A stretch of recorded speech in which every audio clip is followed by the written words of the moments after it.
Vamos fazer então um resumão semanal, as principais notícias do governo, as principais entregas, a popularidade monstruosa do Bolsonaro, mais uma semana que por onde ele passou do Brasil foi aquele mar de pessoas, é uma coisa assim impressionante. Ontem ele esteve aqui em São Paulo também, foi absurdo, as ruas lotadas, você não conseguia ver asfalto, eram só pessoas, era aquele mundaréu, aquela aglomeração que nenhum político até hoje na história pôs na rua espontaneamente. O Bolsonaro coloca sistematicamente toda semana em todos os locais que ele passa. Ele também foi em Minas ontem, mesma coisa. Lá aquele mundaréu de gente que vai espontaneamente, sem receber um centavo, sem ser militante político, são cidadãos comuns que não recebem pão com mortadela, nada, não são militantes, não são sindicalistas, nada do tipo, que é aquele perfil de gente que o Lula consegue trazer espontaneamente, né? Forçadamente. No caso do Lula, só vão militantes, blusinha vermelha, bandeirinha chacoalhando, eles vão e pegam as pessoas, jogam no ônibus para fazer aquele volume. Então, a gente sabe que enquanto um lota todas as ruas do Brasil de maneira espontânea, o outro é tudo forçado, é comprado, é aquela coisa fake, mequetrefe, mas parece que os institutos de pesquisas só entrevistam esses militantes, e é isso que dá a impressão, né? Porque a realidade mostra que um é popular de verdade, organicamente, popularmente, sem comprar apoio nada, e o outro é comprado, é forjado, aquela coisa que a gente tá acostumado. Bom, mas o assunto não é só a popularidade do Bolsonaro, também tem outras entregas do governo. Então, como sempre, eu vou seguir aqui a timeline do Twitter do presidente Bolsonaro na semana e aí eu vou comentando, vou repercutindo os assuntos. Então vamos começar aqui pelo último post do Bolsonaro, que foi há pouco, né, há 3 horas, onde ele falou o seguinte: Brasil registra mais de 1,3 milhão de novas empresas em 4 meses. As micro e pequenas empresas, MPS, representam 99% do total das empresas brasileiras. São responsáveis por 62% dos empregos e por 27% do PIB, do Produto Interno Bruto. Além disso, mais de 40% dos microempreendedores individuais, os MEIs, são mulheres empreendedoras.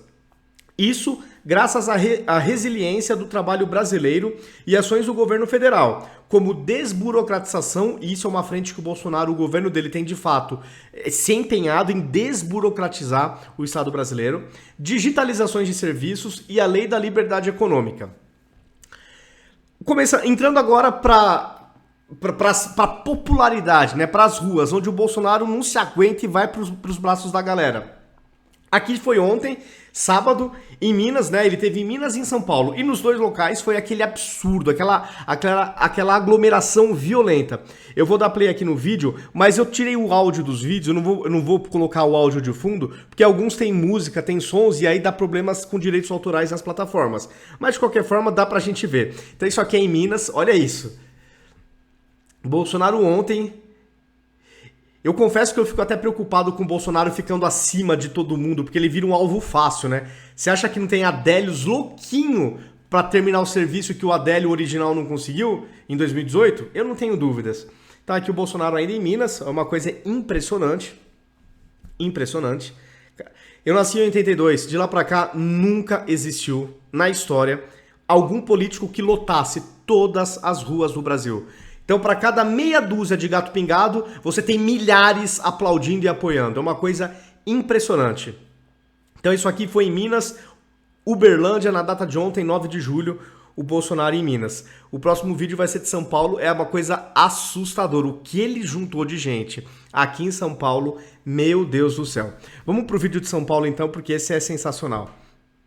Aqui, ó, Marcha para Jesus, São Paulo, mesmo dia. Olha isso aqui, a ponte que cruza a Marginal. Olha isso aqui. Não, é impressionante. Olha isso, gente. É impressionante.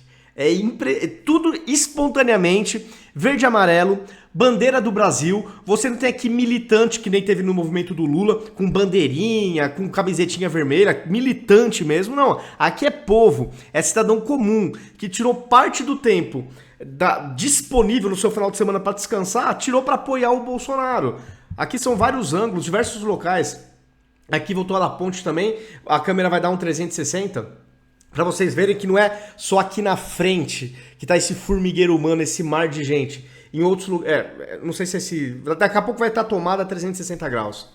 Uma coisa impressionante, olha isso, meu. E o Bolsonaro, os seguranças do Bolsonaro devem, assim, tem um trabalho do cão, né? Porque o Bolsonaro não tá nem aí. Esse não tem medo de povo e não tem nojo do povo. Aqui, ó, 360 graus, aqui que eu falei a câmera, aqui, ó. Então, assim, não é só na frente, em todos os ângulos que você filma, é um mundaréu de gente, é uma coisa surreal, surreal. Eu acho que os institutos de pesquisas não consultam, nenhuma pessoa daqui foi entrevistada, não é possível, não é possível. Então, é uma coisa realmente impressionante. Então, isso aqui foi em São Paulo.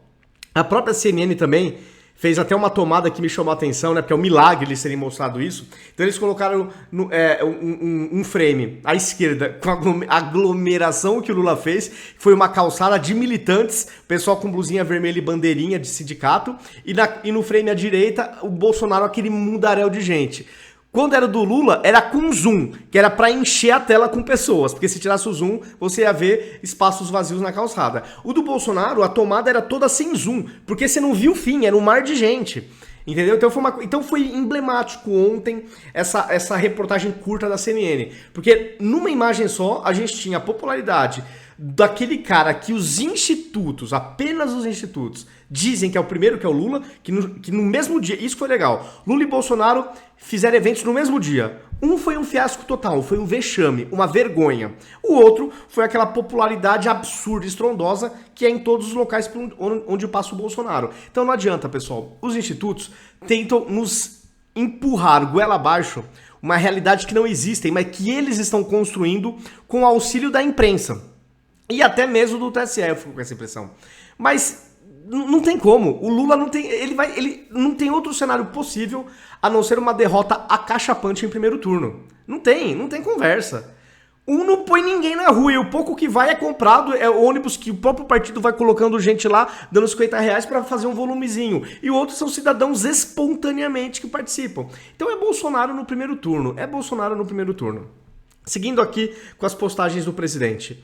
O governo federal facilita a prova de vida... Deixa eu dar um zoom aqui, não sei se está dando para vocês verem. O governo federal facilita a prova de vida para aposentados e pensionistas. Fique isento de fazer a prova anual de vida o idoso que obtiver comprovante de votação, emissão de carteira de identidade, emissão de CNH, de passaporte e consulta no SUS. Finalmente um governo que está tirando a burocracia e as indas e vindas inúteis de cidadãos até um órgão do Estado.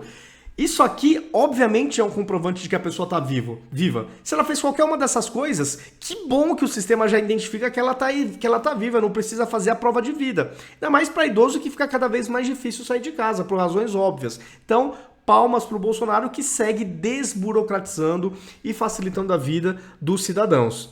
Seguindo aqui, o Bolsonaro, eu não vou dar play no vídeo porque, de novo, tem questão de fundo, e aqui é o Bolsonaro falando, mas tem algumas músicas de fundo. Ele dando pesar da morte do ex-primeiro-ministro do Japão, tá? O Shinzo Abe, acho que é assim que se fala. É uma coisa surreal, né? Porque era um político conservador, né? E a gente vê sempre a imprensa falando que a direita é intolerante, é radical, é violenta, blá blá blá. Mas o que acontece na realidade são cidadãos de esquerda que tiram a vida de políticos de direita, ou conservadores, ou tentam pelo menos. Em 2018 tentaram com o Bolsonaro, né? Graças a Deus não conseguiram, né? E agora conseguiram com o ex-primeiro-ministro japonês. Então, percebam as narrativas. Quem de fato executa uma ação violenta é a esquerda.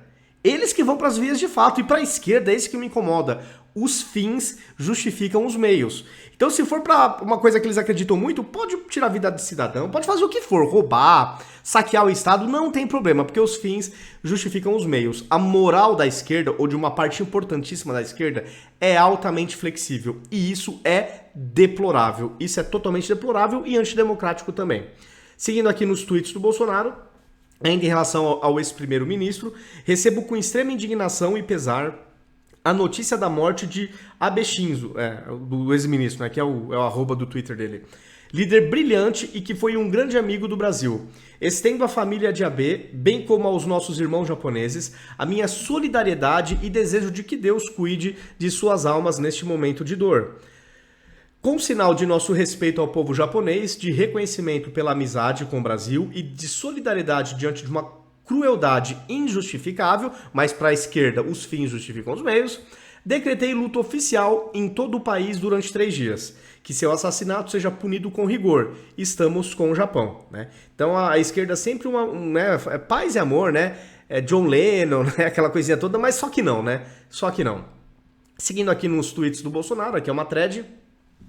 Incapazes de negar as soluções buscadas e alcançadas por nós contra os impactos do fecha-tudo irracional e da guerra, a narrativa agora é de que houve descaso e atraso nas ações, mesmo tendo sido nós os únicos, e ele coloca em letras garrafais, a alertar sobre esses problemas e os primeiros a tomar providências. Claro, né? É duro você ter que combater narrativas de imprensa, porque quando vem da imprensa, ninguém fala que é mentira, os checadores de fatos não falam que é mentira, é aquele modus operandi. É a máquina querendo massacrar a realidade e nos impor uma realidade com viés ideológico dessa gente. É sempre assim. Seguindo aqui na thread do Bolsonaro. Reduções de impostos são promovidas desde 2019 e se intensificaram em 2020. Aliás, ninguém pode negar que o governo federal não fez nada. O que o governo tem tirado, tem desonerado impostos sobre diversos itens, é uma coisa impressionante. O Bolsonaro, além de diminuir o tamanho não, mas a burocracia do Estado sobre o cidadão e o peso dele em termos de carga tributária, foi o governo que sempre apontou o dedo, ó, isso que vocês estão fazendo, de trancafiar a galera, fechar tudo, vai quebrar a economia. E o governo, mesmo assim, foi abrindo mão de arrecadação para ajudar de fato os cidadãos. Os governadores não querem nunca tirar impostos das costas do cidadão. Então é uma guerra. O governo federal do Bolsonaro tentando ajudar o povo e os governadores pensando só em arrecadação. É uma coisa impressionante. Então, seguindo. Programas para preservar empregos e auxílio emergencial foram criados ainda em 2020. Auxílio Brasil, que é o maior e beneficia 3 milhões de famílias, a mais que o Bolsa Família, foi criado no ano passado. E claro, não teve jeito, o Fecha Tudo obrigou. Várias empresas quebraram, postos de trabalho foram eliminados. Não tem jeito, não tem jeito. Nossa parte já vinha sendo feita. Impostos federais sobre diesel, gás de cozinha, produtos de cesta básica e outros itens estão zerados há meses. O que temos buscado, tanto na questão do ICMS dos combustíveis, quanto nos benefícios para algumas categorias, é um esforço além. Não bastasse a falta de iniciativa, que deveria vir de outras esferas, isso vocês não têm a menor dúvida, mas por que não veio? Na minha leitura, os governadores sabem que eles acabam não perdendo votos, porque tudo cai nas costas do governo federal. Então os governadores quiseram ajudar muito pouco nessa pandemia, porque eles sabiam que iam cair nas costas do governo federal. Mas o governo está sendo implacável, está ajudando, fazendo de tudo para ajudar a vida dos cidadãos, principalmente dos mais pobres. E por isso a imprensa está dando chilique, né? Que o governo está conseguindo aprovar todos os pacotes, porque eles não contavam com isso. Eles contavam sim que o Fecha Tudo ia quebrar a economia, mas que o povo ia estar com raiva porque ia estar, sabe, aquele caos. Mas não, o governo federal não permitiu que o caos ocorresse. E aí, por isso que parte importante da imprensa tá dando chilique com esses pacotes econômicos. Tá dando chilique porque o governo tá conseguindo aprovar. Seguindo aqui, o esforço principalmente, olha, preste atenção, o esforço principalmente de políticos ligados ao PT tem sido para impedir a redução de impostos e o socorro aos brasileiros. PT, aquele partido que diz se preocupar muito com os pobres.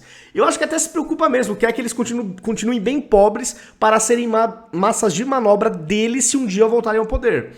Então o PT boicotando os mais pobres. Querem se promover às custas do sofrimento do povo. E é isso mesmo. Seguindo aqui na thread do Bolsonaro. Sem falar daqueles que na pandemia, além de tratar como bandido quem tinha que trabalhar para sobreviver, vocês lembram dos cidadãos honestos sendo presos, né? Sendo amordaçados pela polícia porque queriam trabalhar. É um direito constitucional.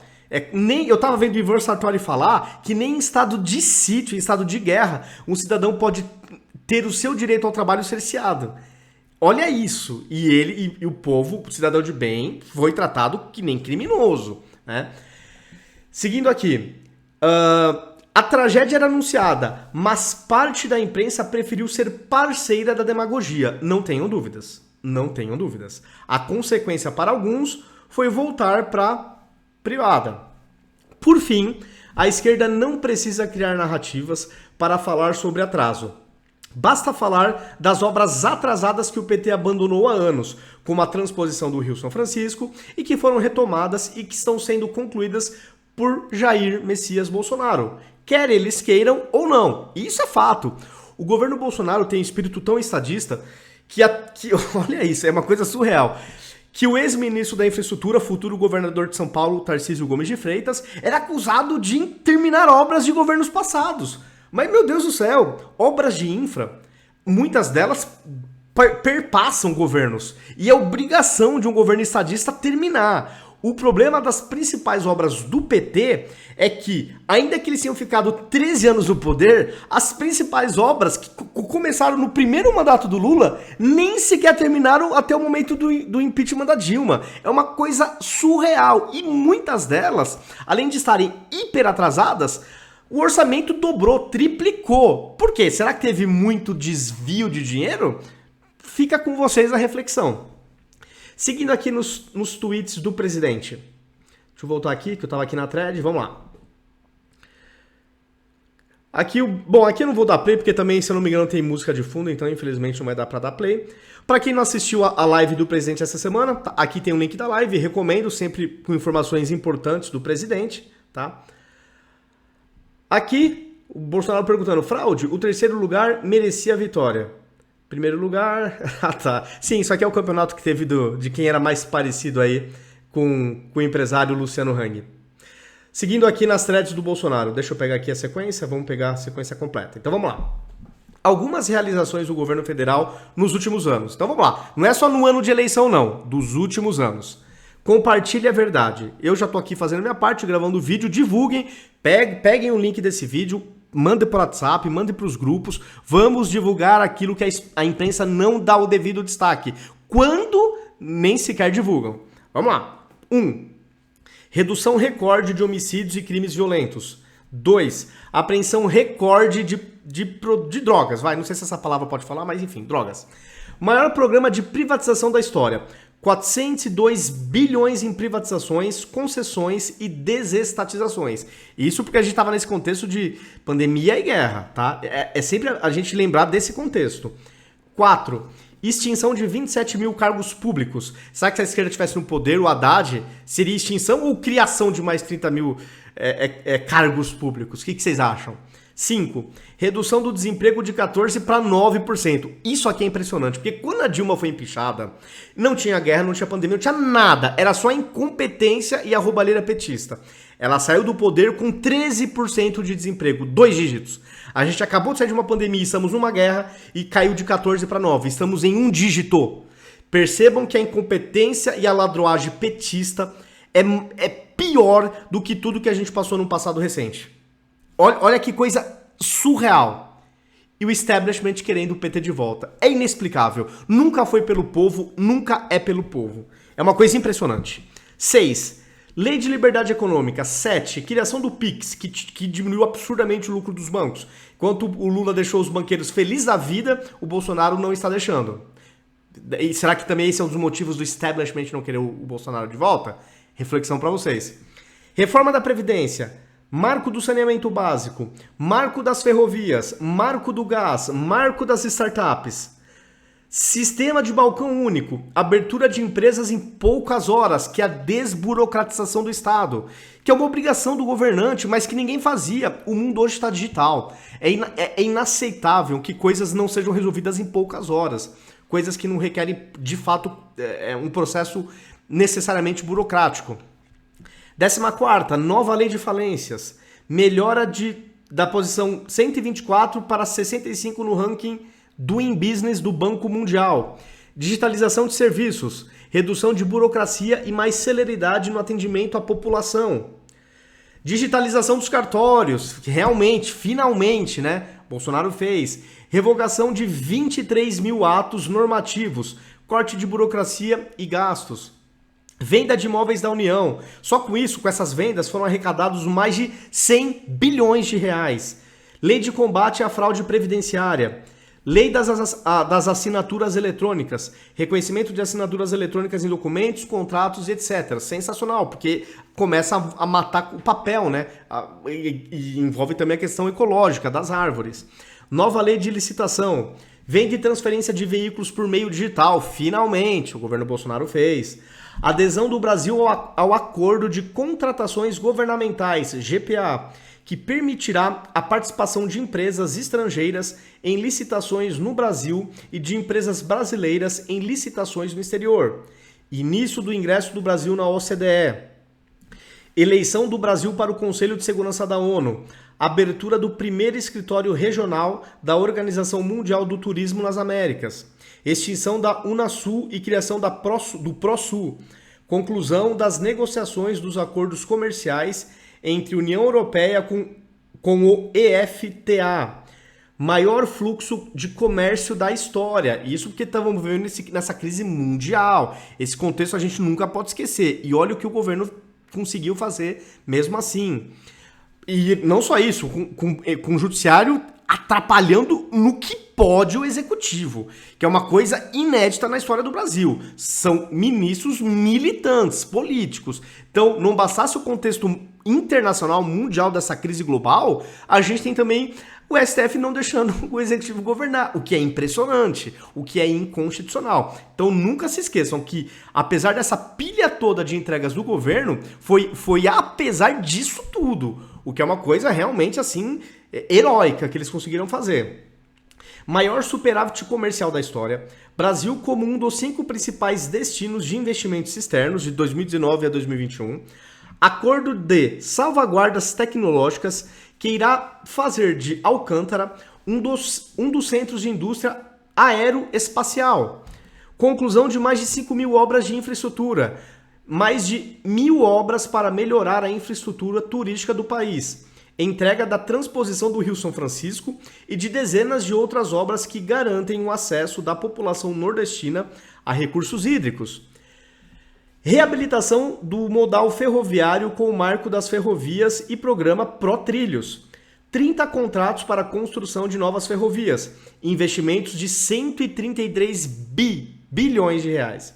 10 mil quilômetros de malha ferroviária em construção. 11 mil quilômetros de malha ferroviária em reabilitação. Auxílio emergencial de R$ 600. Auxílio Brasil, que era de 400 e agora também é de R$ 600. Mais de 250 mil títulos de propriedades rurais com redução recorde de invasão em conflitos no campo. Aliás, o MST perdeu protagonismo. Claro, evidentemente, porque não só a teta secou, como também agora os títulos de propriedades também tiraram a força do MST. Manutenção do endividamento público no patamar pré-pandemia. Criação da Secretaria Nacional de Alfabetização e de programas de alfabetização baseado em evidências. Aumento de 33% no salário dos professores da educação básica. O maior reajuste salarial dos professores da história. Criação de 130 escolas cívico-militares. Reforma e ampliação de 2.500 escolas no Brasil. Os números são impressionantes. Lei do superendividamento, recuperação de indivíduos com endividamento excessivo. Programa Wi-Fi Brasil, 15 mil pontos de Wi-Fi no Brasil. Redução de tarifas e tributos de centenas de produtos, incluindo alimentos, medicamentos e insumos médicos. Fixação de teto para impostos estaduais. Redução de 25% do IPI. Redução gradual do IOF até chegar a 0%, zerar, em 2029. Então, pessoal, só nessa thread do Bolsonaro foram 55 entregas do governo federal, mesmo com Supremo atrapalhando, Congresso atrapalhando, imprensa indo contra e o contexto de pandemia e guerra.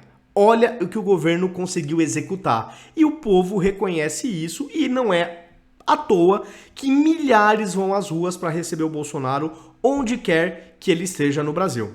É por isso, o povo não é tonto, o povo acordou. É isso. Vamos seguir aqui nas sequências dos tweets do presidente Bolsonaro. Vamos voltar aqui. Mais um, seguindo. Se nada fosse feito para aliviar os brasileiros dos impactos do Fique em Casa, que a economia a gente vê depois, e da guerra, a esquerda e a imprensa reclamariam de omissão.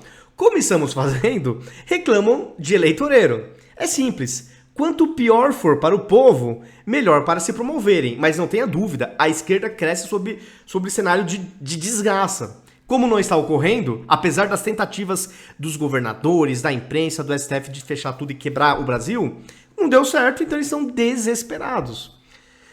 Manifesto meus sentimentos e votos de pesar ao jornalista José Maria Trindade pela perda precoce do filho. Não, isso aqui foi triste, né? Para quem não sabe, o filho do Zé Maria Trindade, o jornalista da Jovem Pan, tinha 27 anos, formado em medicina, estava numa ambulância que se acidentou e ele acabou não resistindo. Realmente uma tragédia, né? Uma tragédia. Vamos lá, seguindo aqui para mais entregas do governo. Mais de 9 reduções permanentes de tributos. Fim do imposto federal do gás liquefeito de petróleo, GLP, né? O gás de cozinha. Redução de 25% de IPI. Redução de ICMS dos combustíveis, energia, telefonia e internet para 17%. Redução do DPVAT. Fim gradual do IOF câmbio. Fim adicional de 10% de multa do FGTS. Redução das taxas da CVM. Redução do adicional ao frete para a renovação da Marinha Mercante, AFRMM. Redução de 20% da tarifa externa comum, TEC Mercosul, e do regime tarifário de bens de capital e bens de informática e telecomunicações, o BIT-BK. Então percebam, mesmo nesse cenário de tragédia mundial, de perdas de receita, o governo federal aliviando, tirando o Estado, os impostos, ou pelo menos aliviando muito do cangote do brasileiro. Temos que aplaudir, porque todo esse esforço que a gente viu e vê no governo federal, a gente não vê nos governos estaduais, porque eles queriam sim quebrar o Brasil, na minha leitura, para o Bolsonaro não se reeleger. O povo percebeu e está do lado do presidente. Seguindo aqui, eu não vou dar play nos vídeos por questão de música de fundo, tá? Vamos pegar aqui um outro tweet do Bolsonaro. Obras da Transnordestina no Piauí, Ceará e Pernambuco. Já são mais de 1.000 empregos diretos e novas frentes de trabalho aumentarão ainda mais esse número. Infraestrutura, desenvolvimento, meio ambiente e geração de empregos. Avançam também as obras do trecho 2 da Ferrovia de Integração Oeste-Leste, a FIOL 2, conta com 100 km de novos trilhos. O lote 5 está com 65% dos serviços executados e o lote 7 tem 70%. São 1.000 empregos gerados. Sensacional. Houve também a relicitação de parte das obras do lote 6, que serão tocadas por uma empresa privada. No entanto, Rechines, enfim, Rechines, 18 km, é executado com participação do governo federal. A meta é elevar a participação do modal na logística de transportes do Brasil para mais de 40% até 2035. Aqui é um trecho, aqui eu não vou dar play porque não sei se as plataformas vão derrubar, mas aqui que acontece? Entrou um cara aqui parece que é uma cozinha de um restaurante, tá? Deu um soco violento nessa moça que tá de roxo, tá? Ele ia provavelmente assaltar. A moça que tá ali atrás, ela tá armada. Então, na hora que o cara deu um soco na cara da moça que tá na frente, ela já sacou a arma e acabou. O cara ficou pianinho. O cara virou uma florzinha, tá? Então, a arma usada com consciência, quem tem arma não é pra sair usando, mas ela serve pra intimidar quem tá tentando te assaltar, te ameaçar. Esse é o ponto, né? E aqui, graças a essa moça estar armada, que o assalto não foi concretizado. Goiás, seguindo aqui nos tweets do Bolsonaro. Em uma propriedade na zona rural do município de Rio Verde, vivem Maria de Lourdes Mota, de 53 anos, e Valdecir Mota, de 59, que finalmente recebem o título de terra após 12 anos de espera, né? Com documento nas mãos, eles agora planejam o futuro embasados nos programas de apoio e incentivo ao pequeno produtor. Além do casal, outras 11.000 famílias assentadas receberam títulos de regularização em Goiás desde 2019 e mais de 320.000 por todo o país. Um recorde somando todos os governos anteriores desde 2004. Foi de lavada mesmo, isso aqui foi de lavada. Aqui Bolsonaro na Bahia, tá? Isso aqui é o último tweet que eu vou mostrar, tá? O Bolsonaro em Feira de Santana, 1º de julho. Deixa eu dar um play aqui. Só para vocês verem, tá? Isso aqui é Bahia, onde as pesquisas juram que Lula leva, se tem ampla vantagem. Nordeste, esses lugares, só dá Lula. Pena que o Lula não ouse ir pra rua. E quando ele tentou ir pra praia lá no Nordeste, o governador pôs a polícia para tirar os banhistas para parar e ficar exclusiva pro Lula, porque nem lá ele era bem quisto. Mas as pesquisas falam que Lula é popularíssimo no Nordeste. Então isso aqui é o Bolsonaro na Bahia. Não adianta. Qualquer lugar do Brasil que o Bolsonaro vai é assim. É assim. Por isso que, por mais que tentem nos convencer com pesquisas, a realidade é essa. Se não for no primeiro turno a vitória do Bolsonaro, alguma coisa vai estar estranha. Na minha opinião. Porque nunca nenhum político fez isso. Teve tamanha popularidade. Então, é primeiro turno, não tem jeito. Pessoal, é isso. Então, peguem esse vídeo, compartilhem, mandem por WhatsApp, compartilhem nas suas redes sociais. Vamos divulgar aquilo que a imprensa sonega dos seus telespectadores. Vamos divulgar. Isso a imprensa não vai mostrar. Não vai. Você não vai ver no Jornal Nacional, você não vai ver na primeira capa da Folha. Não, isso é nossa responsabilidade. A gente que não quer a quadrilha petista de volta ao poder, a gente tem que fazer o nosso papel. Então divulguem o máximo possível, pessoal. Deixe os seus comentários também, as suas análises. Se inscrevam nas minhas redes sociais, ative as notificações e até o próximo vídeo.